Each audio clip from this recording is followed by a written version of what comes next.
we're progressing on along the business. This is not a Mauro Balzerini, this is your life, and I'm certainly not Mike Munro, but I think we'll get over the top of that sort of what Mauro's been doing. 1989 to 1999 for the company were really formative years.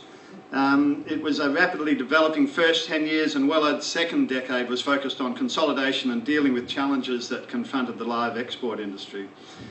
One of obviously the biggest challenge during that period was the closure of the Saudi Arabian live sheep trade. And Steve, maybe you might like to tell us a bit about some of the difficulties involved in that time. Saudi represented some real challenges, not only for Wellard but for the entire industry. And we watched markets shut down. We dealt with shipments that had been rejected, that needed to find new homes, and governments that were being pressured by the Saudis. So for our business, for our industry, for farmers generally, it was a time of great turmoil. It also happened when the wool industry market support scheme was withdrawn and the wool industry collapsed. We went, Emilio said earlier on, there are 180 million sheep. They were all here because there was a wool industry, not because of the meat industry. So there were sheep being shot in paddocks. Farmers were actually being paid $2 a head to shoot their sheep and put them into pits. So time of great turmoil and great challenge for the industry generally, and Domenico was here at the time, and Donatella, and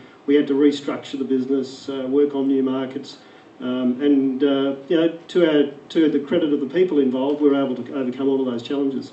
And move to cattle? A little bit later on, in about 96, we had a crack at the Southeast Asian market, and again, interestingly, that market really built itself up and was dominated by Southeast Asia, and then the Asian currency crisis caused that market to virtually shut down overnight.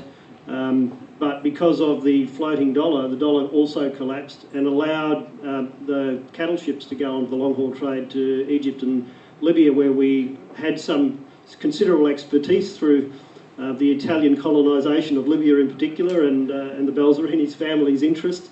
So again, the trade evolved into something different. So a period of great change, great challenge, consolidation, deconsolidation, rebuilding, but that's probably pretty much the story of our business.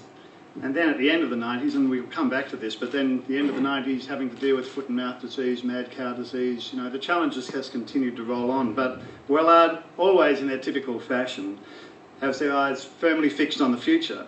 And that business expansion remained high, very much on the company's agenda. So Wellard and SEBA, and I'm sure you all know the relationship between Wellard and SEBA, took the decision to build the $60 million for Crooks, which was launched in 2002. And that highlighted the family's decision to really cement their relationship with Australia and with the industry. Mauro, it must have been a gutsy decision.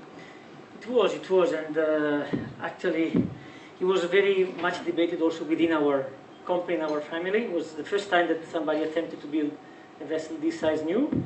It's a typical back-of-the-envelope project in which you say, be my work, and let's give it a try. It was a big effort, but story tells that was probably the right thing to do. We are loading this week voyage 91 or 92, and the Bakers, I think, has modernized the industry and has changed the way animals are carried, and they will be carried in the future. So yeah, it was a big decision, but very glad to have taken that.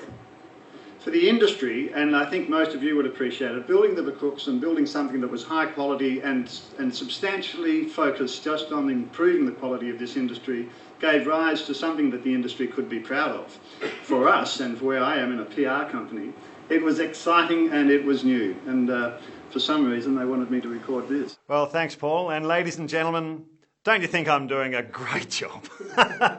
But no, it's a great honour, as I've said before, to be here today, to welcome you all and welcome everyone to Wellard. 30 years in Australia, amazing. But in many regards, us being involved as a company and FD third person as a public relations company being involved with Wellard is in itself a remarkable achievement. Who in their right mind, at the height of all the issues going around the livestock industry, would have appointed a PR company to try and help elevate the profile? And if anyone needed a profile, it was a well-known Italian family that had been in Australia for nearly 30 years, trying to establish itself as being one of Australia's most efficient businesses and in the livestock industry. So the first thing it does, it builds an Italian love boat, a livestock love boat. That's what I think is fantastic about this business.